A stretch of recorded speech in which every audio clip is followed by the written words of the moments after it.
What's up, tribe? How you guys doing? Queen Sugar is back. All right, this is gonna be your season 5, episode 1 review. So let's talk about it. This episode, honestly, it really read like a where are they now kind of situation. I feel like it's been so long since we've had Queen Sugar because obviously things were delayed because of COVID and things of that nature. And they've definitely incorporated COVID into the storyline. Not so much in this first episode, but I'm sure it's going to continue to grow. And we're going to see how it affects St. Joe's. We start the episode off with Nova going through a ritual where she's giving thanks and she's thanks for her growth and continued growth, thanks for healing. We see throughout the episode that things are really good with pretty much everybody except for her and Ralph Angel. Things are still very tentative with her and Ralph Angel. And we will see that as the episode goes on. But her and Charlie are definitely in a better place. Her and Vi are in a better place. And listen, y'all know I said last season that I don't know if I'd have been able to, I don't know if I'd have been able to be at this place with Nova, but I can't tell other people how to deal in their pain either, so. But we also see that Nova cuts off her locks. She said, again, for a new beginning, for healing. And so she cuts off her locks. Now, we start the episode off, something's happening. Everybody is getting ready for this big day. Something is happening. We're not sure what it is yet. We see Ralph Angel and Blue. He's cooking breakfast, honey. And we find out that Ralph Angel and Darla has moved back into the house with Ralph Angel. And at the beginning of the episode, I wasn't sure. I'm like, okay, did she move back in the house because she's working on her sobriety? Did she move back in the house because they back together? Did she move back in the house because they work? Mr. Prosper, child. And they're helping Hollywood get the guys' place together. Remember, he was going to start this, like, hangout for guys, little area where they could talk about their issues. Sort of like a barbershop without the actual haircutting going on type of thing. But Hollywood keeps going back and forth, and that's what's holding everything up. Now, I don't know about y'all, but does Mr. Prosper look real young to y'all? Like, I feel like in the first couple of seasons, they tried to make him look so old and feeble. And then, of course, he had that bout with cancer, and he had all kinds of stuff going on. Mr. Prosper look good. He got himself a little girlfriend, honey, and he looked good. Remember, he got a girlfriend last season. That good lover to take care of you. Now we see Nova and her man, figuring out the growing pains of living together. She put a TV in her bedroom, and he was like, she was like, I gotta get used to having a TV in my bedroom. He watching the basketball game, eating in the room, and just the little things that when you used to living by yourself, you got to get used to. I mean, he eating on her, silk pillow, and it's just those things, just the growing pains of having to work together. We see Ralph Angel, he's having dinner with Darla and Blue, and they're getting ready to say grace. And so he goes to say grace, and he's like, I want to thank God for my amazing son.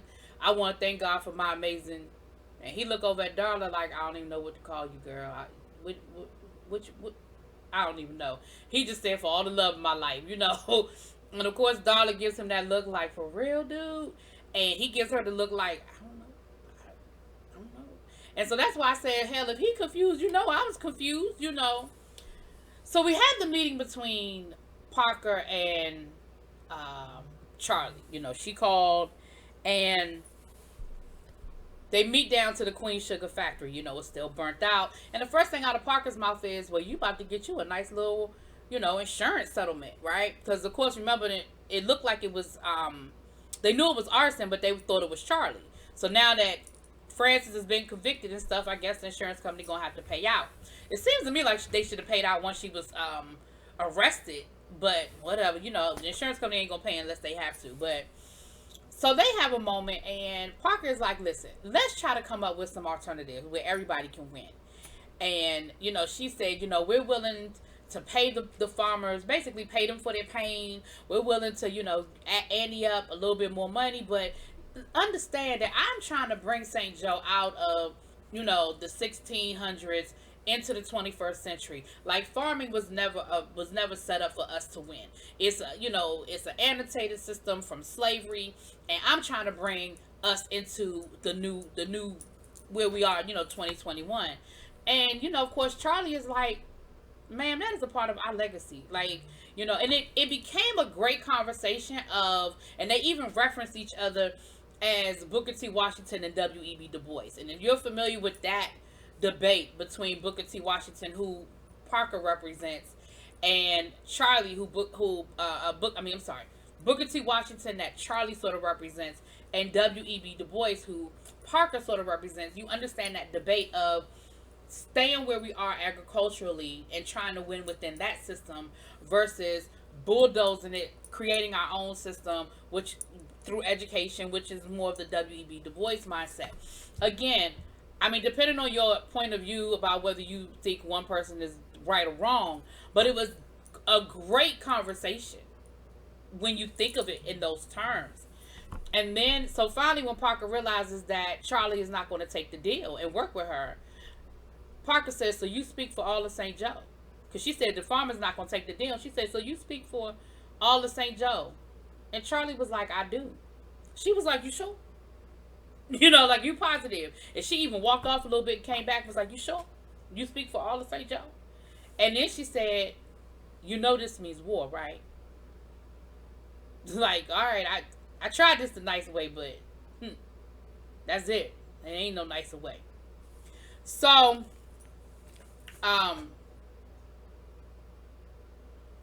then we get to the we have a scene with Nova and her man again. I should have said this when I talked about them having their growing pains. It's his grandfather's 85th birthday, and they were supposed to go, and he's like, nah, we ain't gotta go. And she was like, what you mean we don't have to go? Like, it's your grandfather's 85th birthday. He said, listen, my grandfather ain't a nice guy.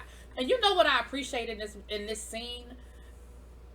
They addressed the elephant in the room. Nova knew exactly what he was doing and exactly what he was saying in that moment. She said, listen, you're the one that said it's time for me to meet the family. He was like, I know, but she said, okay, so great. So your family ain't really trying to hear it.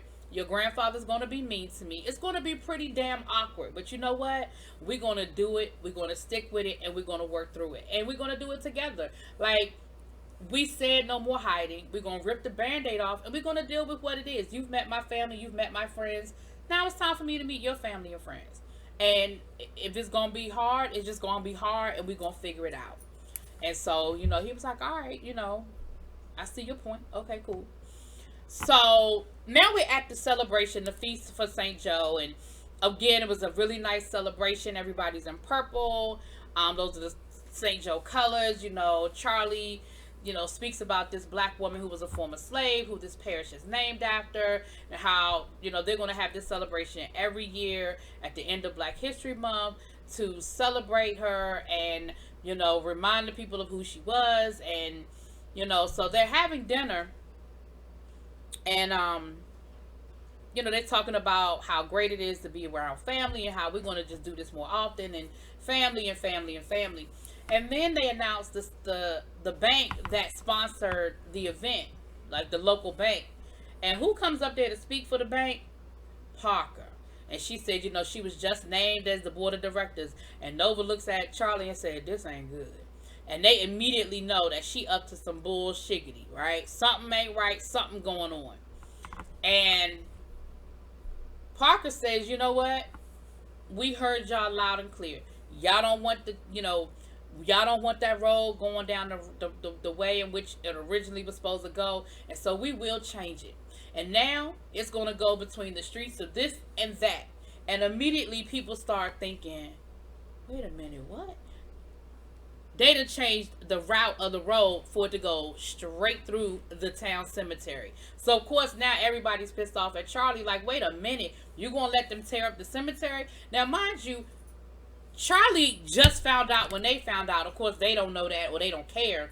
And so Charlie, goes to have a moment to herself. She goes into her office to have a moment. And Aunt Vi comes back there. Aunt Vi said, baby, what you going to do? Like, first she asked, are you good? She was like, nah, I ain't too good right now. She said, what you gonna do? She said, I don't know. But I know I'm not gonna lose. And that was pretty much the episode. It was a good opening episode, y'all. It's definitely setting up the storyline. It's picking up where we left off last year. And y'all know I'm here for it. I'm here for Queen Sugar. So y'all let me know what y'all think. Drop it in them comments. Peace.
Lord, I done forgot.